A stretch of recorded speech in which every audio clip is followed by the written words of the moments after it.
All right, to anybody that ordered the coat, I picked them up from Winners, they're all here.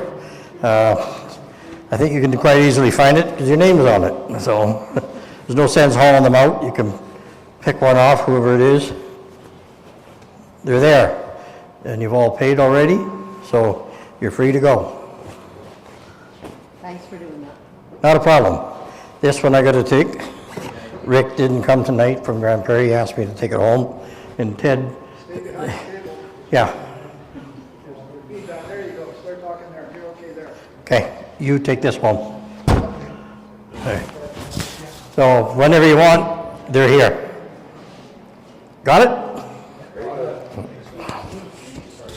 Next.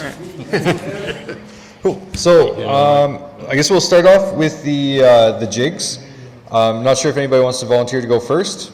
Maybe just get it out of the way. Do you want to go first? Perfect. So if you just want to come stand behind here, just so everybody can kind of see you, they can get you on the video.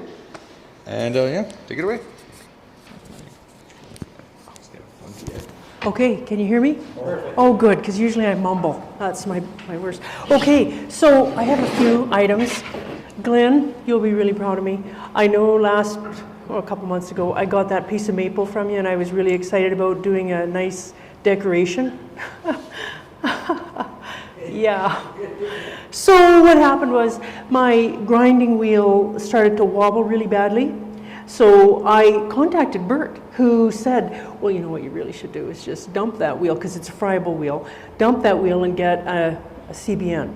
And I said, well, you know, I've had that wheel for a whole, I think 6 months or whatever, and I just cannot let go of a wheel yet. So I took it off the grinder, and okay, if any of you think those plastic bushings are worth anything, no, they're not. And in fact, I looked up, there's Raptor bushings, they're $21 for a pair. That's a deal. That's a deal. So the long and the short of it was, Bert said you could make a bushing, and so I did. This is the one that I made first, and it wasn't quite even. It's kind of skinny on one end and fat on the other end, and it kind of wobbled less, but not enough less to be able to keep going. So I just made another one, and it works better. So I'm pretty excited. Okay, this looks like, this is a piece of garbage, but the other one's better. And I'm pretty excited. I'm back in business, and I can sharpen my tools again. So, because I couldn't do anything when my grinder wouldn't work. So then next, okay, so a couple really simple little jig items. This one is for my wig stands. I just was oogling those wig stands over there. They're awesome, just beautiful. I know I'm going to have nicer wood. But this is when you drill in on either end of your wig stand, the top, you can put that in and then put it in your chuck and do the top end of your, either the top of the wig stand or the bottom of the wig stand. And this is the little mandrel that goes in, and it's 1 inch, and you just do it the depth that you need. And you use a little bit of tail support to keep it from the end or the top from flying off, and then take it off just at the end when you're done. This other one is a little larger, and this is for my supersized bird house.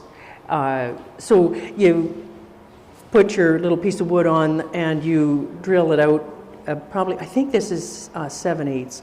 You drill it out with a Forstner bit, and then you shape the end, maybe more talent than this, but you shape the end and do the top. So, and then this other one is, okay, you could recognize this as Bert's egg chuck. And so this thing's great, but I found that my eggs were kind of small, so I needed to make something so that I could get the end to come out farther. So I made it a little skinnier on the inside, and so it comes right out the end, and my egg will stick out the end, because I feel a little precarious with my spindle gouge sticking into, I'm not that confident to really be sticking it close, and it's not feeling really comfortable. So I got this thing. I did do a couple more eggs. They're not that great, so we won't be bringing any more eggs until they get a little better than they are right now. So that's my selection of little tools. So.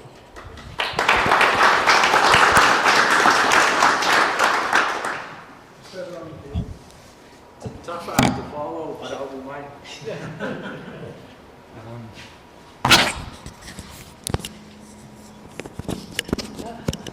There we go. Is that okay?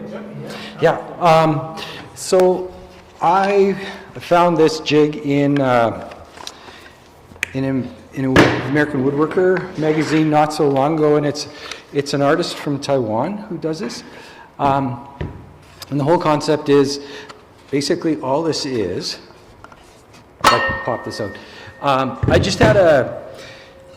I had an S-shaped tool rest that I never used. So I simply just took the top off it, went and bought a single nut, drilled a hole, went to metal supermarket, paid like $4 for a chunk of aluminum, drilled one hole, bolted it on, and then made the platform here to fit that in. So that cost me like, I don't know. Well, the lady at the nut and bolt house saw me with one. She says, just go. She didn't even want to put it through. So this cost me like less than $5. But my original plan was to take a chunk of metal, and I phoned a machine shop in Sherwood Park, and I asked them, what would it cost to drill one hole and to tap it? And he thought about it for a little while, and he says, well, if you supply the metal, he says, about $85. So I went this way. So, but the whole concept with this is that, I guess I don't need to put that right back, that the lathe trolley fits this way or this way. So you're dealing with a square base, and you can, you can work with it whichever way you want. And if anybody has any advice as to how to tighten this nut up and keep it tight, I would really like to hear that, because every time I change bit, that part of it loosens up, and then and I'm afraid the whole bit's going to wander out. Is there a lock on the shaft? No, I don't believe there is. Should be a pin that you push in from the side to interlock into a spray gun or I had. line on the shaft. Yeah, there should be, but Put a wrench on it. Because that's a collet chuck. It should tighten right up. oh, that's it. Okay, so there is a flat spot there. Okay, thanks. I should have taken a closer look. Thanks, everybody. Thank you. So what you can do with that is, because my lathe, I can index it, I just run it through here and just made the grooves and then designed the legs to fit. If anybody has any advice on how to keep this chunk of birch from sucking up air, this is tung oil on here. And 2 coats of tung oil on this Liptus is doing excellent, but 2 coats of tung oil on this birch, I think it's going to be like 60 coats before I get any shine on it. So I don't know, but yeah. A flat coat? Yeah, flat coat. Yeah. You want it to shine? I think I need to dip it. I don't know, but Just use your first, get your mask on and give it a good coat of spray on, and then seal it, and then you can finish it up. yeah. Yeah, it'll work. It'll work. Yeah. Okay. No, that's okay. Thank you. No, that is everything. Video looks good. Yeah, What's the thank- application for your creation? I You do the slots in the bowl with that, is that correct? What you do? sorry. So this. So this is on your lathe, This is on the lathe, just this part, Yeah. and then the tool rest. yeah, this is in the tool rest, and then you just zip. You're using it like a router to kind of go through your... Yeah, you're just routering that trough, and then just make up your legs, whatever you want. It's a really simple little jig, and I think it's. So I sat down once I did this. Because I used to teach art. I would had an exercise for students to try to think about their imagination. Just imagine what they could do with something that they've started. I came up with 22 different variations of this, from thickness of my legs to the I got 22. So I got a lot of things to work with on that. But yeah, that's it. Okay. Can you get you to move your stuff back over here so we have the, You got.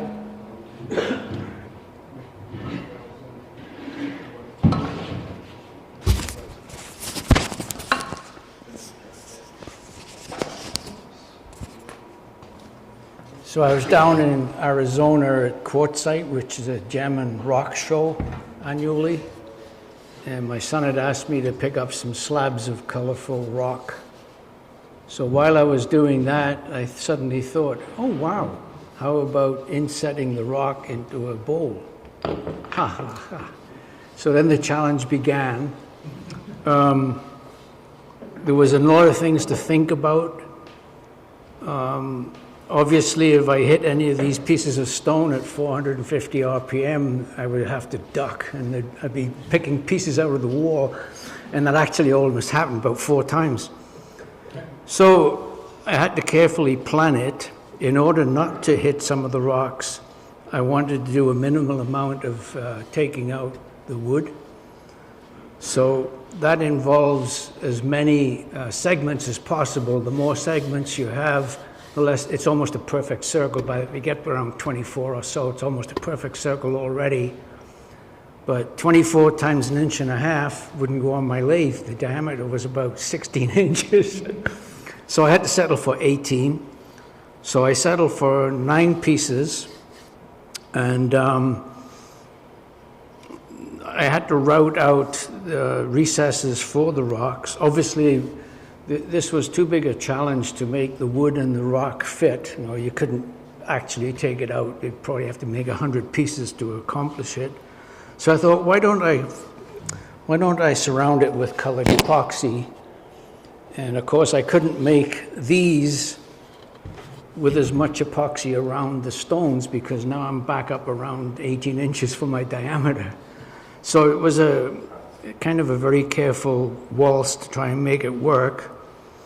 And then I thought I can't turn the outside, so I'll just leave the segments flat and then turn on the top and the bottom, which made this shape here. I decided near the end I was going to put a Purple Heart rim on it. And you know what Purple Heart's like. And I got a catch and it flew off the lathe and 3 of the joins let go, so back to that. So yeah, it was quite challenging. The biggest problem I had was finding a center. And I used the jumbo jaws, gripped from the inside, but I was getting variations in the thickness of the walls because I just couldn't find a center. And I think part of the problem was, even though I tried to distribute the stone's weight, it was imbalanced. So the thing was doing this the whole time I was trying to turn it. So I cheated and finished it with a drum sander on the inside. So, yeah, right, exactly. Any questions? Thanks, guys.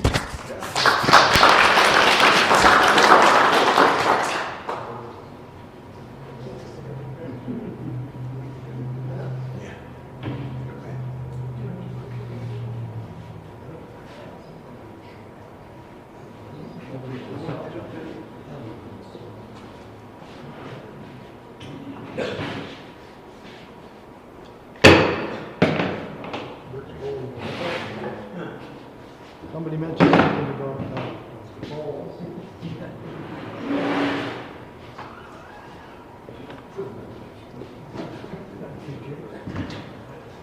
And I'll remember to put the mic on this time. Yeah. Yeah, I seen the email from Al. He was talking about wanting to make some spheres. And he was talking about looking for a sphere making jig. And so what I thought I'd do is I'd say I wanted to make spheres and I wanted a sphere making jig, but they cost so much money and I didn't have any funds to do it, so I started watching on YouTube and found a couple of ways to do it by hand, and was fairly successful. I found this little tool from Theo in Australia. Just a piece of plastic pipe. You turn what you think is a ball and you set this on it, and you look. If you can see daylight, it isn't round. So you just keep moving it around. When this is on the lathe, you just rotate it around to find out where the high spots are. Take off the high spot, put it on again. Then you change it in between your chucks and try it again. And with 80 grit sandpaper, you can get a perfect sphere. It didn't cost me a couple $100. So both of these spheres, you ready? Okay, Made it, success. here's the other one. So you can take a look at those. And then here's the ring if you want to take a look and find, there are some imperfections on those, but if somebody finds them, I don't want to know about it. Okay, and the next jig is probably something that's already been talked about, but I think Diane said she made a little mandrel for doing her birdhouses. Well, I do the same thing, but what I found out, 2025, my Christmas ornament is going to be miniature birdhouses. But last year I gave away 86 lanterns to friends and family. So I had to find a way to make birdhouses a little bit quicker. And I've got a whole bunch of chunks of wood that are all shapes and sizes. So what I did first was, for the tops, I drilled a 3/4 inch hole in whatever chunk of wood. It was a branch, a chunk, a corn, doesn't matter what shape it is. I drilled a 3/4 inch hole. And then I made a 3/4 inch mandrel. And I stick this on the lathe with tailstock support, and it doesn't matter what shape this is, because in about 25 seconds, it looks like that. So I was cranking out, well, Stu phoned me the one day and asked me what I was doing, and I said I was making birdhouses, and I'd started that morning, and by the mid-afternoon I had 30. But this stays in the chuck, and you just take all these blanks and just turn them and throw them in a bucket, and throw them in a bucket, and when I'm done with the 3/4, when I'm tired of the houses, I put this one in. Your mandrel has a slight taper to it too, doesn't it? Nope, this mandrel's perfectly straight. And I drill this with a Forstner bit, but the mandrel is slightly smaller than the hole, because wood moves. Yeah. Masking tape. If I got hardwood, 1 wrap of masking tape fits perfect. If it's softwood, 2 wraps of masking tape. And if it's wood that I don't know about, I just keep trying till it fits, and I just push them on. And the funny thing about it is that if it's a little bit tight, and you put it on your lathe and it's square, and it's really, really tight, just turn your lathe on. And it just goes bzzzt, and it fits right in perfectly. And it'll take off as much masking tape as it needs to make it work. So that's production turning for birdhouses. How many people like to sand on their lathe or don't have a disc sander? We make these with just a piece of plywood. I like threading things. You guys seen last month we made threads. So I thread a block, screw it onto here, put it on the lathe, so it's running true. I turn this while it's on the lathe, it's true. And I came here and bought a 10-inch sanding disc and stuck on it. And this fits in my toolbox when I have to travel. This fits in my toolbox, so I always have a sanding block when I'm doing a demo. Inexpensive. And now for the other method of making spheres that we also got from Theo. I've modified his process a little bit, but this part here would fit in the ways of the lathe. So now this can move this way. You can loosen this off. It's got flexibility to move all kinds of shapes. This is mounted on the lathe. Loosen this off, and you put a piece of hardboard, white hardboard on here. And then the real neat part is you line this thing up until you put a piece of paper on here with a center line. And you line your, turn a light on, just one light straight above it. I don't go 45, I go straight above. And the center point on your headstock and your tailstock will have a point. You line them up on this line, and then you lock this down. Then if you want a 5-inch circle or a 5-inch ball like these, you take a compass, put it on the center here and draw a circle. This is still sitting underneath your lathe, underneath your centers. Then you put your block of wood on, don't matter what shape it is, as long as it's bigger than the ball you want, it'll cast a great big shadow. You leave this underneath here without moving it, and you just take away the wood until all you see is the ball. And if you capture one end in the chuck, you can take this right down to perfect round. Then you use that little round piece of plastic and check it and go all the way around. Then when you're done, you only have to take the point off of one side. And if you nibble that down really, really, really small before it comes off the chuck, you can saw it off, and you only have to sand maybe 1/4 of an inch, and it's a perfect circle. And it's quick and easy. I made like 11 newel post balls for a house here in Edmonton, and they all had to be exactly the same, and they were 5.5 inches. And I made 9 of them 4.5 inches, I believe. And this is what I used, and every one of them came off the lathe exactly the same as the others, because you just take it down till the shadow shows where your pencil mark is, and you're done. So spheres can be done without an expensive jig. And you notice I got lots of knobs and things on here, so I thought I should show how I make all my knobs. So this particular device is, it's got a little locking lever here. On my drill press, I put a table on with a T-track, so this registers on my T-track on my drill press so I can go back and forth. And this is centered on my drill press, so when I made this, I made sure that the T-track and the center of the drill press would line up, but I can move this straight back and forth. Then I made a disc like this, just a scrap piece of plywood. Al might recognize this because he helped rip it out of my kitchen for me.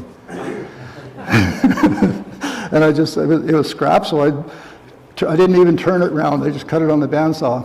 And I put 5 holes in here for indexes. It just rides on here. When you latch this down in one of these holes, I had to put a backing plate on, because if you just take a piece of wood on a drill press, it'll blow out the bottom. So I made this one's double stick tape down, but I can take this off and put a new one on. So when I use a hole saw in my drill press, and I have a knob that I want to put sides on, I usually put the knobs on the sides before I put the nut in. But on this particular one, if I wanted to put 5 notches in, I would have this set, run the drill press, lift this up, turn it, run the drill press again, turn it, and go all the way around. And when you come around to the 5th side, you've got a 5-sided knob. And I was making, my son needed a whole bunch for clamping his guitar making gear, and I think I made him 24 knobs in one afternoon. So for making knobs, that's really slick. And again, I didn't come up with this all of a sudden. It's been an evolution. I've made probably 4 or 5 jig making devices before I ended up on that one. How many people make Morris taper jugs to fit into your Morris taper? But, whoops. I had to make a jig for turning some of these little tiny beads. These beads were for abacus. And when you make an abacus, the ones I was making for the school were 10 rungs with 10 beads on each. So for every abacus I had to make, I had a heck of a bunch of these. And I needed a quick way to do it. So I'd stick them on something like this. This just goes in your headstock, and it's got a 1/4 inch drive. The actual one I used for the beads was a little longer so I could put tailstock pressure. But to make this took about 10 seconds. And then I thought, I want to make sure it's accurate. Well, I need a jig to make it accurate. How do I find out what the angle is? I took a piece of plywood, screwed a piece of plywood onto it, laid my safe drive on, took another piece of plywood, and screwed it on. That's the perfect angle. Even though it looks kind of funny because it's not square to the world, this doesn't care. You just turn it on your lathe and keep trying it until it fits. And with wood, even if it's not a perfect fit, you stick it in your headstock and give it a whack, and it'll eventually form, and the wood will form to the drive, and it works. They work great. I've probably got 15 or 20 of these, some for the tailstock, some for the headstock. They're just handy to have. And last but not least, how many people have ever cut round pieces of wood on their bandsaw? You know, yeah, some of us have. So I was making some ornament jigs a while back, and I needed a way to hold them on an angle. So I mounted in my case, it's 1 1/4 8. I mounted a bolt on here. It's just 3 or 4 pieces of plywood. Bolt goes through here, holds the spindle. I spin my chuck on. I put this on the tape, on the bandsaw, and I run my miter saw and my miter gauge so I can put it whatever angle I want. I usually clamp it to my miter gauge, and then I can run it through, and the wood's hanging out here. My hands are nowhere near the blade. I was going to bring the other one, but it's way too big for today. But it's designed for putting arcs on. Let's see, somebody's got an arc bowl on here. Well, my other jig will do that. But in addition to that, it will also do the arcs for mounting something onto the fire hydrant I had. I had to arc some wood to match an existing curve, and I had to keep sliding things back and forth until I got the curve perfect. So I built this sled only with all those adjustments on it. So I love making jigs to do stuff. And that's all I've got. Any questions? So,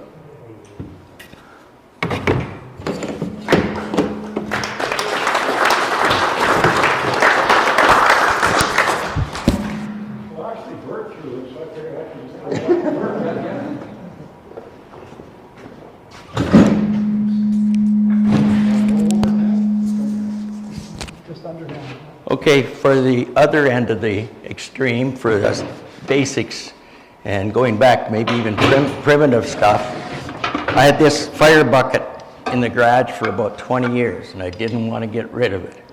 And then I saw this idea in a old woodturners magazine. And so I can put a half a dozen of these all the way around, the bigger ones that I say I don't have on the rack at the back. The other thing I'd like to do or have done is put earth magnets into the handles, and it stops them when you set them down on the lathe. There isn't the roll around. These two things, I get tired of opening paint cans and putting them back and things going dry. I find these types of containers are extremely helpful. They're much better air seal on them. And like I'll do my wipe on poly in this. This is maple syrup oil. I made a mistake, I guess at Princess Auto, and I bought the wrong type of disc. And it had this screw back on it. And I wasn't going to take it back for that price. So I just made my own little knob. And then I got a bunch of handy uses for that. Now I've got a question. How do you stop CA glue from bleeding? Don't use it. What? Don't use it. Well, I was... Spray lacquer first. Which? Spray lacquer first. Okay, because I thought if you did sanding sealer, but it didn't work. If you use the thin stuff, it'll wick every time. Yeah? The medium is not so bad, and the thick doesn't wick. Thank you, because I've got that. You spray lacquer first, it locks the edge. Yep. You put the CA glue in. When it's dry, you can sand the whole thing off. Beautiful. Okay, and so there's no way of getting rid of this now except hiding it, right? Yeah, but when you finish it, depending on how you finish it, a lot of that will disappear. Yeah. I'm doing a solid multicolored thing on this because there's no grain of interest, so. Because I've done lots of birch and I've sealed cracks and things with CA, usually medium. And you can always see a little bit on the surface, and when you finish it, they just go away. With the varnish or whatever. Beautiful. Thanks, guys. Make it part of the pack all over. Which? Stain the rest of the item so it all looks like it's delivered. If you can't fix it, hide it.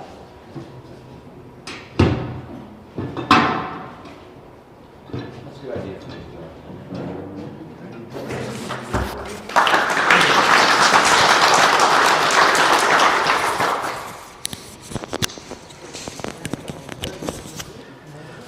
Hey, back when COVID was on, I was listening to a lot of, further in? Okay. Back when COVID was on, I was listening to a lot of online things, and one of the fellows that was there, his name was John Beaver. and he was going to show me how to make wave bowls. So I watched his presentation, and then you had to decide or figure out how to make his jig to hold the bowl. So this jig is designed to go in a bandsaw. It's got a slot on the bottom to go through your bandsaw, say this way with the blade on the left.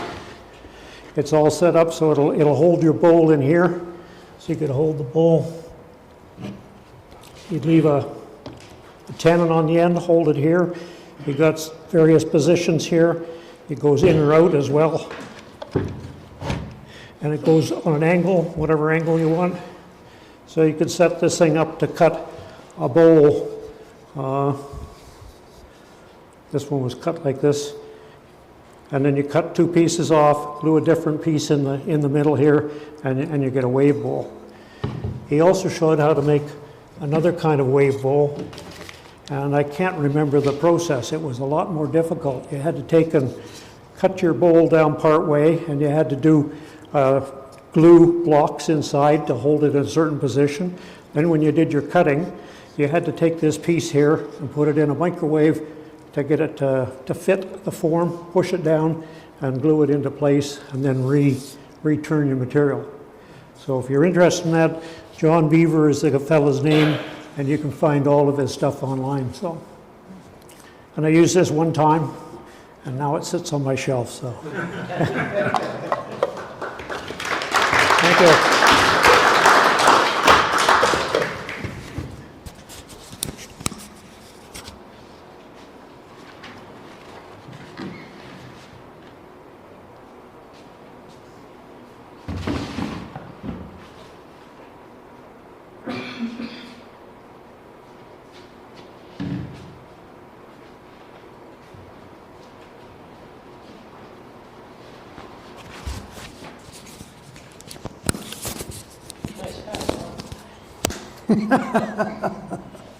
Yes. A couple years ago, or maybe a little longer, I was into making finials. So Cindy Drozda was the guru for finials, and she had a couple of tools that she used that made it easier to get into some really tight spots. So I thought I'd try and make them, just because I sort of like that sort of thing, and it's not that I was going to use them every day, so you know they don't have to be super duper edge holding tools. But this is just a piece of drill rod. I think it's 1/4 inch. You can get it at Edmonton Nut and Bolt. It comes in like 3-foot lengths. No heat treatment, nothing, but it works like a dream if you want to get into some of the really tight spots. Another one of Cindy's was a 3-point tool. Similar thing, just a 1/4 inch drill rod. I think, if I remember right, the way I ground it was I think I hot glued a couple of nuts on here. Hex nuts are 6-sided nuts. So I used that as a steady for getting three points, and again, it was pretty easy to make, and it works like a charm. Eric Lofstrom, I think that's the way you pronounce his name. He likes to use a round skew with a convex grind. I made this one out of 01 steel. I got it at Metal Supermarket. I think it comes in the same sort of thing, 2 or 3 foot lengths. It's just off the shelf. It's cheap.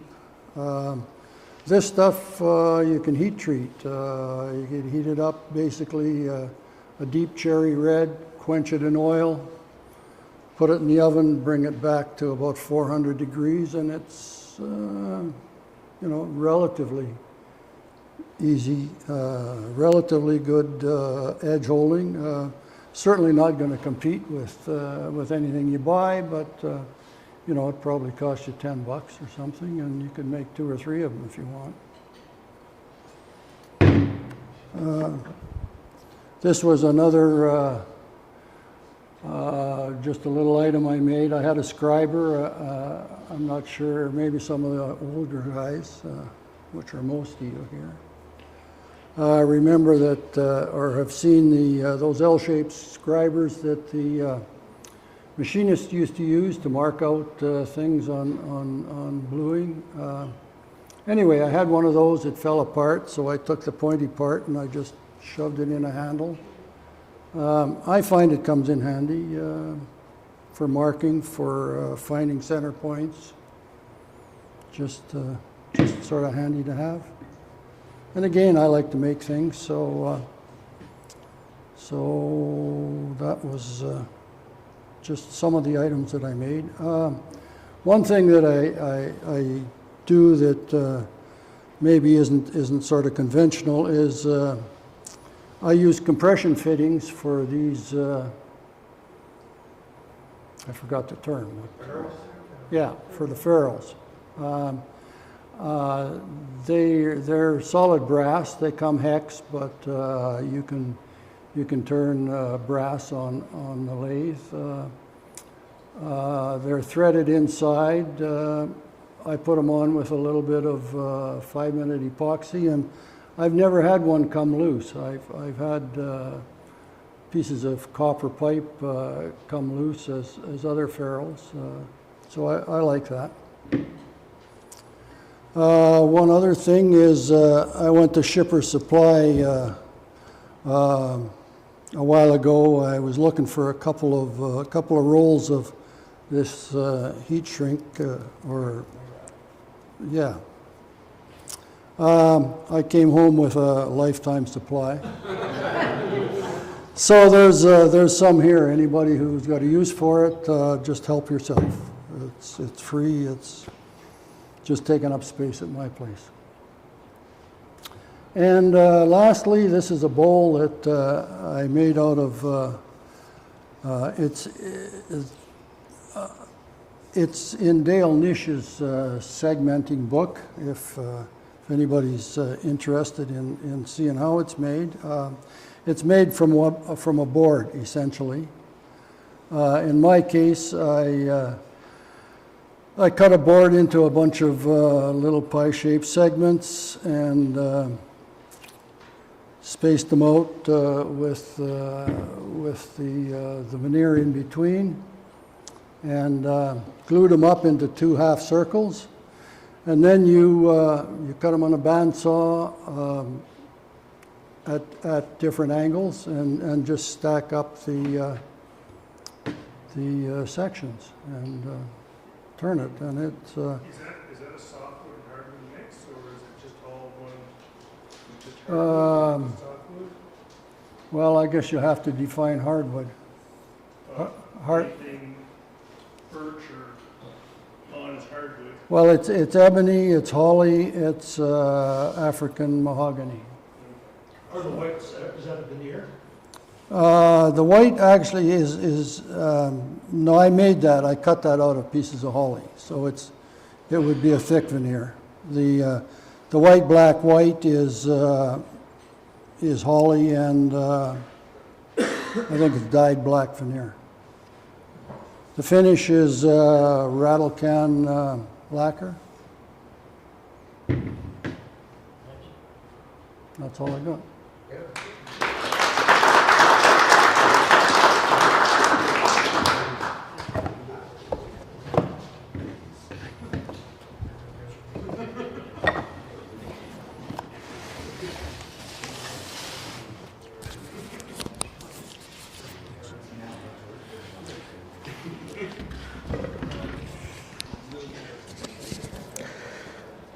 Good? Okay. So this started out as 121 pieces of cherry, 3/4 inch by 3/4 inch, 4 inches long, and used wooden skewers to go through and then used rubber bands to hold it together and glued it down and stuff like that to hold it before I poured. Now, the skewers were just long enough to poke through, and I don't know if you've worked with those before, but they have very sharp ends. It was a bit of a bloodbath by the time I was done. So my question is, I've never poured anything this deep. This is 4 inches, so I got special 4-inch epoxy kind of thing, and I poured it. But as I started machining it, first of all, the end grain is just terrible. I mean, there was no fancy wood shavings coming out. It was sawdust, basically, right? But I think it looks cool, but I get a whole bunch of air bubbles in here. So now I'm thinking about a pressure pot, and I started looking. And besides a small one at KMS, is there anywhere in town you can buy a pressure pot? Okay, so can you use a paint sprayer thing? Yes. Okay, what pressure are they good? On the knobs, I think, but yeah, Okay. you can. I know I have my air compressors, California Air, and they make a pressure pot. It's bigger, which would be cool for bigger bowls, but it's like $1,600. So I don't know. So my question is, will the pressure pot get rid of those bubbles? Yeah? Okay. So what about the vacuum stuff then? First, we can do it two different ways. Vacuum pots tend to be big enough for a lot of your work. Yeah. So you can put the epoxy in there and take all the air out, or bubbles out. So it doesn't really take the bubbles out, it just squishes them, right? Yeah. No? The vacuum, yeah. will take all of the air out of your epoxy, and then the pressure. Puts it into the wood. So, okay, because I was looking at the YouTube stuff. So you got the pressure pot and you put it in there and then you take it out and then you pour it in. Doesn't that just introduce bubbles again? No, you put your form bowl with all, like you put everything in the pressure pot, the whole works. And then when you take it out, then you turn it. No, but because the pressure pot and the vacuum is different, right? Yeah. But I'm telling you, if you have a piece too big for the vacuum pot, put the epoxy in and take the air out a bit, then put it in with your wood. Okay, if it's big enough. Put it in the pressure pot Okay. and push it into the wood. Okay. And you got real funky wood? So this was good. Oh, yeah. You have real funky wood. You put your epoxy in the wood, into the vacuum chamber, and then it'll draw it into the funky. Into the wood? And then when you finish it off, Okay. with the pressure pot, it's almost like using cactus juice. Okay. But you cannot do it if the piece won't fit in the vacuum pot. Okay. That's what I'm telling you, that's the critical. Okay. Okay, one more question I have. When I make a bowl, I want to put a coin or a medallion or something in there for a maker's. Where do you get that around town here? Any? I can give you the information for a young lady that made them for me and a few other fellas here. Okay. She lives in Sherwood Park. Oh, I live in Sherwood Park, so perfect. Michael's, you want a wooden desk? Yeah. And they engrave it and stuff? Do they engrave it and stuff? These are acrylic, and you can get any design she'll put on it you want. Yeah, that's what I'm looking for. Okay. Yeah. Grinder, so I just blame. Okay. But she can make fancy? Whatever you want. Okay. I'll get that information. Okay, All different colors for the acrylic cool. that you can get. And how thick? They're less than an eighth. Okay. I use a Forstner bit to put a little indentation in the bottom of your vessel, and a little bit of epoxy and lay it in there and done. Okay. I'll get that information from you. Thanks.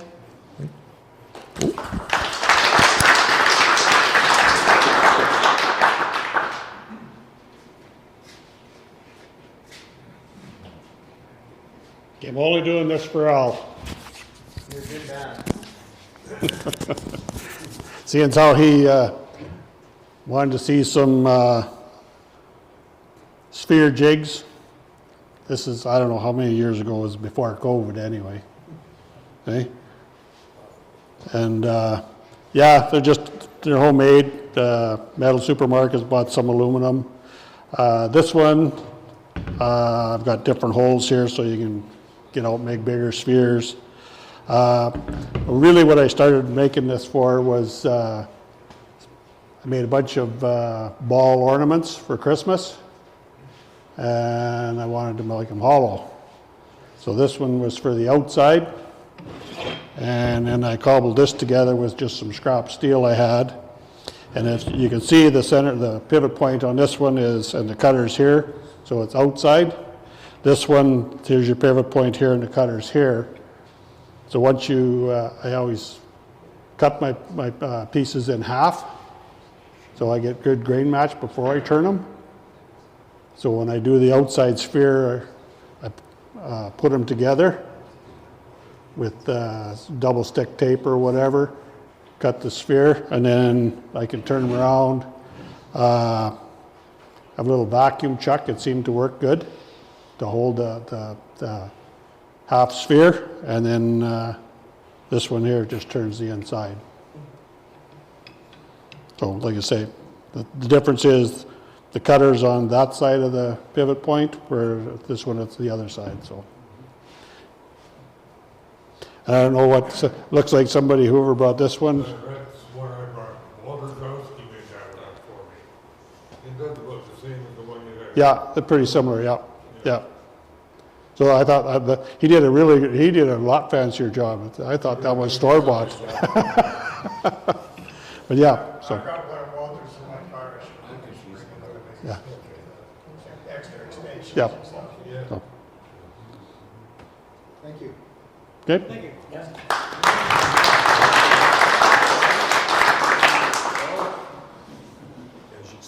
Take that before it starts squealing.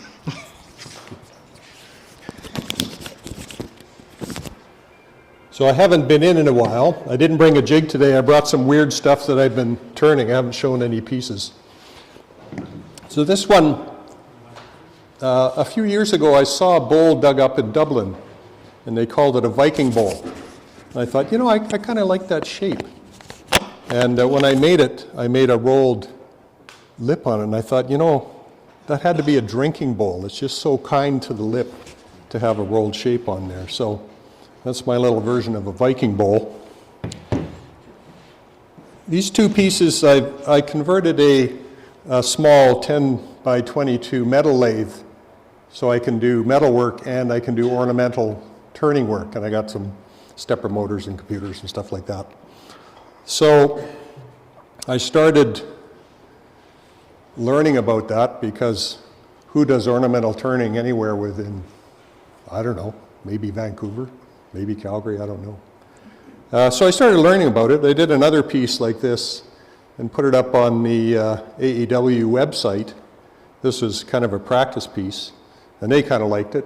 So two guys came out to visit, and they were giving me rats about the other lid I had on this thing. Oh, that's terrible. Travesty, can't do that. Have to have a little finial on it. So I made a little finial to sort of reflect the little triangle, or the little diamonds in there.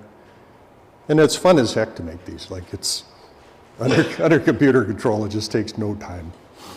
This might be 10 minutes. And it's fun to watch, like any of that stuff. This is one that isn't done yet, but that kind of grooving is kind of fun. I had to build myself a new cutter to do that kind of thing. And typically with these things, you'd do the top and underneath the top, and then the ornamental guys, they start doing the bottom, but this one's not done yet.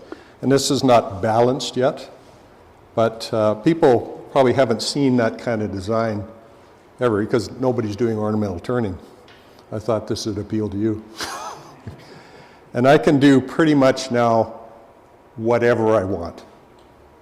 It's so much fun. I've learned enough on trial pieces. I've cut enough wood. I made enough jigs and cutters, and figured out how to do all that kind of stuff that I can do pretty much on a piece of wood whatever I want. So that's all I had to show. Any questions? Jeff, did you say all of your designs are computer generated? Yep. Design on a computer? Yep.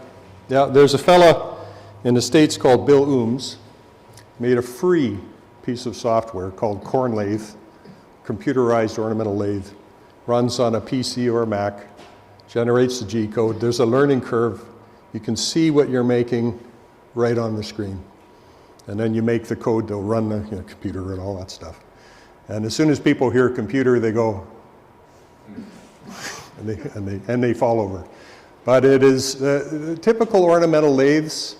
I don't know what Brian sold his for, but I think it was a lot. Yeah, they're, a typical, there aren't that many ornamental lathes around, but start up around 30, 40, 50,000.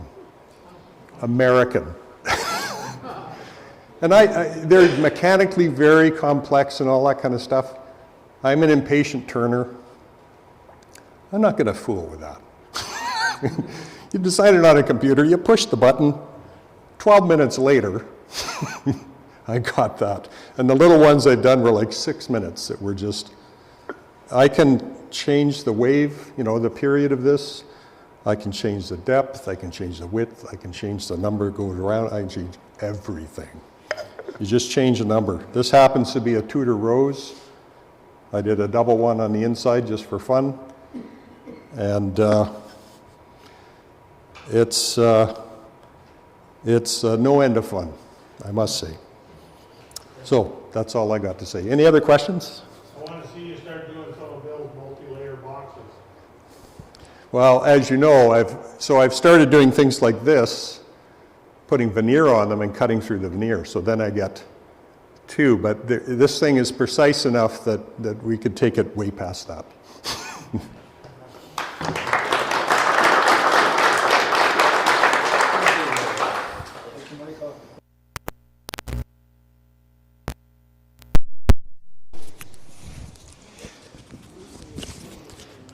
Can you hear me? Yeah, there we are. Okay, so just a couple so I looked at buying knurling tools and things like that, and then I said, no, I can probably build those. I'll go over here, okay? And so I forget where I bought these, but you can if you just Google knurling wheels, that's all this is, and you can buy them off of an AliExpress or Amazon or something, and you get, I don't know, 6 of them for next to nothing. And make sure that you buy this part as well, so that the metal sleeve that goes with. Otherwise, you have to try and make something, which I tried to do originally out of wood, and it just, when you're pushing these in, it just kind of fell apart. So then just, again, if you buy the two pieces together, and I brought a couple of them just because you can buy, this one's narrower, I don't know if you can see that, but this one is narrower than this one, and they also come in different just roughness or number of teeth per whatever. And I found that really doesn't matter because I'm not doing metal handles, I'm just doing wood. And so, but they work really well. And again, when you're working with these, just set your tool rest at half and take it, and then you need to push in hard when you're doing this. Otherwise it just jumps all over and you don't get anything that looks any good, yeah. What kind of speed are you turning? At about 800 or 900. So somewhere there. And if you stop your lathe after you've done it and, I screwed up because you missed some or whatever, you can just turn your lathe back on and redo, because it's just a bunch of pattern, right? Or if you really screw up, then you just take some kind of a tool, whatever you're handy with, just make it flat again and try again, right? Is that only end grain or no? No. So I actually brought a couple of things.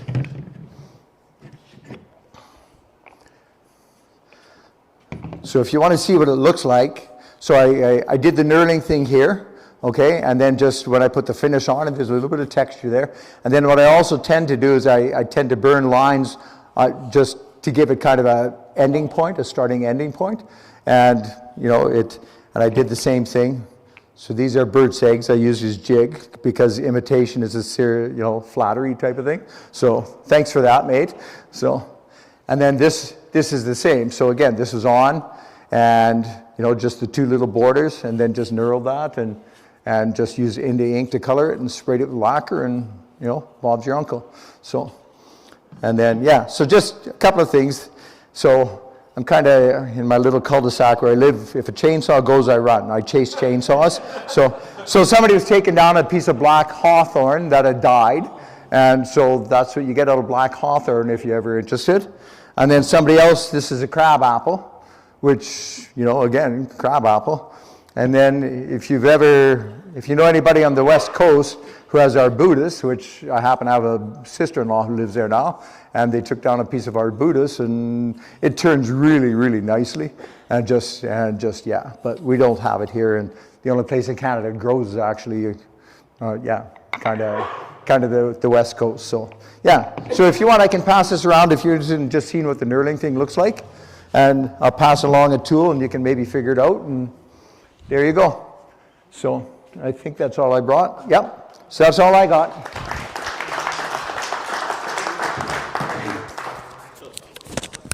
There you go.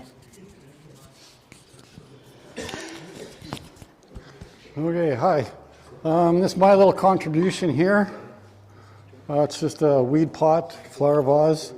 Now, I also part of the Lancaster coffee hour, and I was watching this, and I don't know, 2 months ago, there's a fellow by the name of Dennis Belcher. You can find him on YouTube. He's got a bit of a tutorial on how to turn this if you want to learn about it yourself. But I was so struck with this that I had to try it. So it looks simple. It's rather difficult, or it was for me anyway. So you got to start out with a sacrificial piece on here. You start out with a piece of 6x6 or 7x7 8/4, and you attach a blue block onto here, or a sacrificial piece, and then you can drill your center hole, and you start off this way. So you make your half circle or your circle cylinder, and you start off this way. And quite fortunate for me, I have a vacuum chuck. So I was able to find my center, attach it to the vacuum chuck, do this, use a contour gauge, use the contour gauge to find this curve, and you can do whatever you want to start with, and then you turn it around on the vacuum chuck, and that contour gauge will help you get very, very close to duplicating the curve on the other side.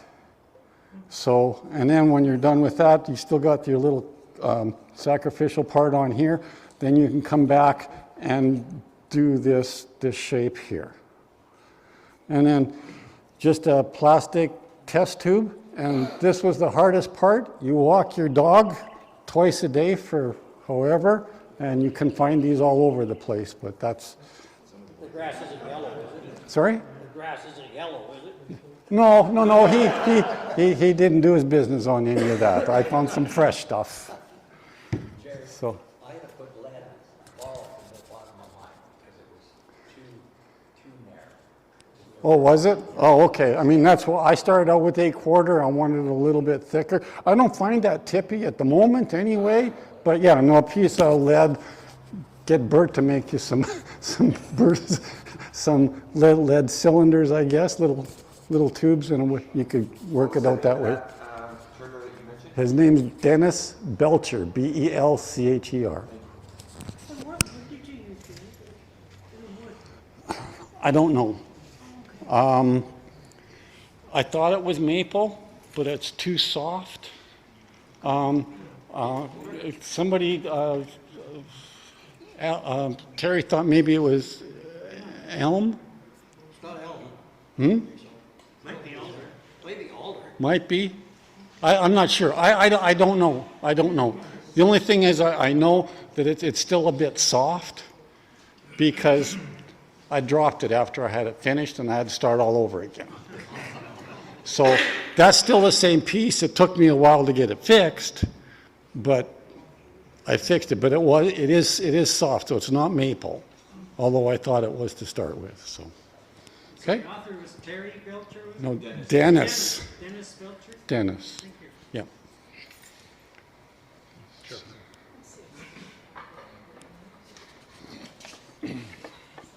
There you go. Thank you.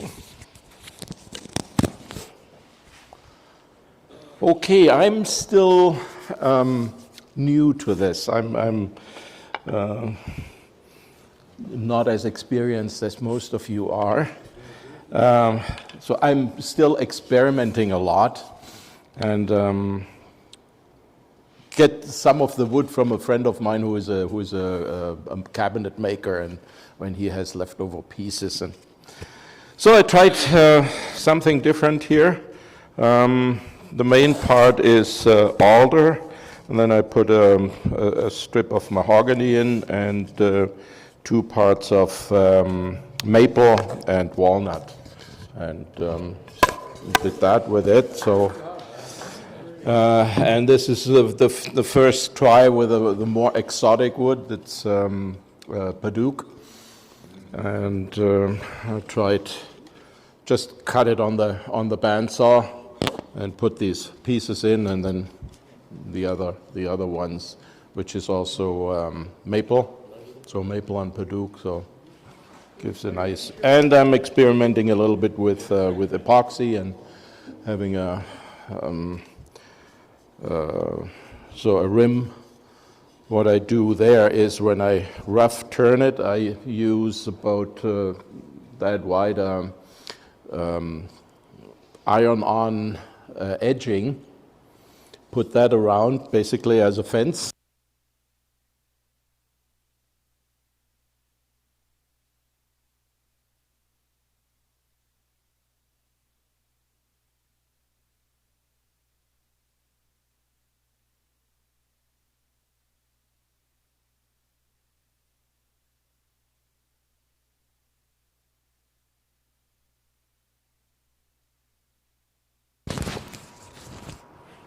Where's the mic here?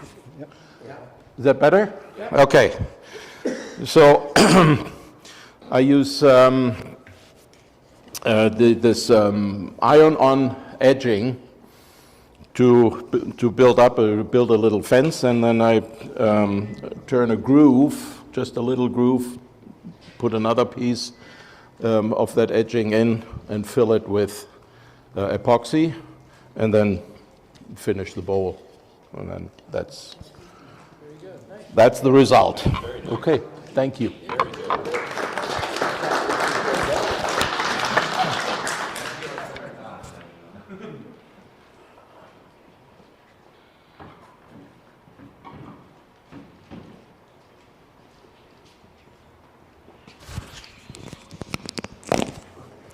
Hey, I didn't bring any props or jigs with me tonight. I just had a bowl and I just about finished. I gotta put some flood coat on the bottom, but it's a piece of cherry. I got 3 or 4 of these that I had some of this wood kicking around for a few years, and I finally got to it to finish it. But it's a piece of cherry, and I did a bit of a epoxy filling some holes and fancied it up a bit, I guess. And it's got about 6 coats of flood coat on it, so I ended up with a shiny piece. So there it is.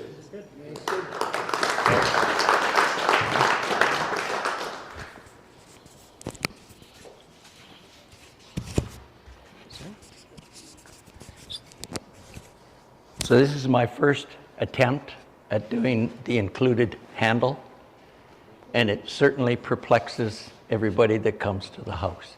It's a piece of cherry. I've done another couple since this, but I just love the outcome and a little bit of skill.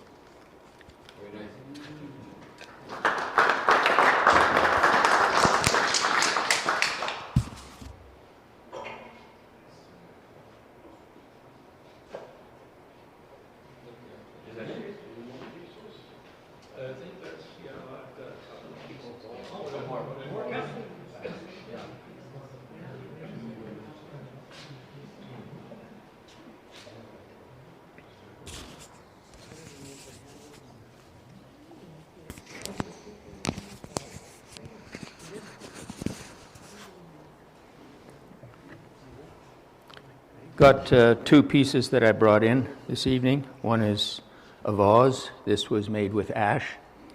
And I think the most notable part about this particular piece is I went through about 8 waste blocks to make this vase. stained and Osmo oil and wax finish. And this piece here is an experiment, because generally speaking, when you take and put a segmented piece together for a 6 or 8 inch large disc, these joints will open up on you afterwards. So in this one, 2 of these rings are solid, and in the middle of it is a piece of 1/4 inch plywood sandwiched in. So I want to see what happens over the next time.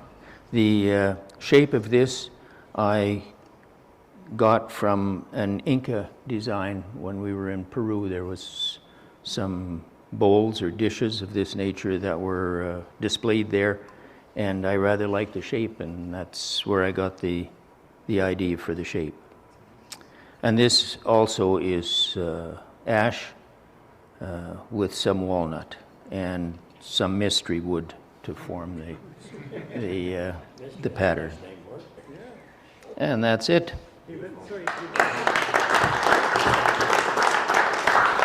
Well, how many coats of Osmo on that vase? Sorry? How many coats of Osmo have you got on the vase? 2. Just 2? 2. I put the first one on, then I sand it down with 1,000. Yep. Put the second one on, sand it down with 1,000, and then wax it.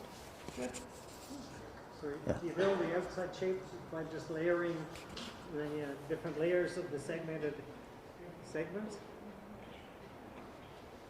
You mean the shape of the vase? Yeah, just the height of the vase, you just keep adding more layers Yeah. Yeah. of the segmented bowls, yeah, thank you. The way I make it, I start out with the bottom, for instance, and I'll come up to the middle here. Yeah. And I'll hollow that all out. And Then I'll start, at this point, work this way, hollow it out, put the 2 together, then this will be a separate ring, and then this is a separate piece, and they just get sandwiched together.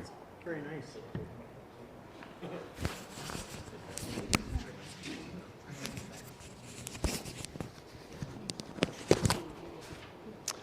Okay, guys, I just had an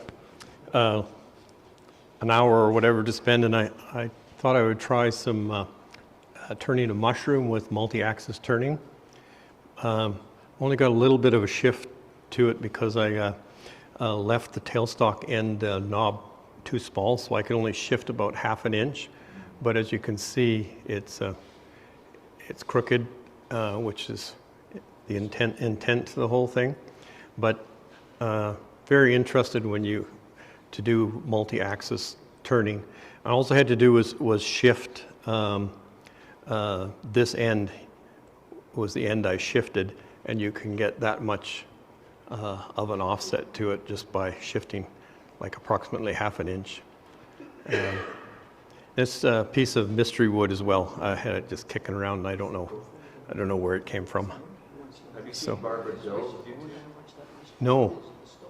She does off-axis turning that is just phenomenal. Check her out, Barbara Dill. Barbara Dill, yeah, I heard the name before, yeah. Yeah, so yeah. That's nice. Anyway, I thought if anybody else was interested, could give it a whirl and see what you guys come up with. Okay.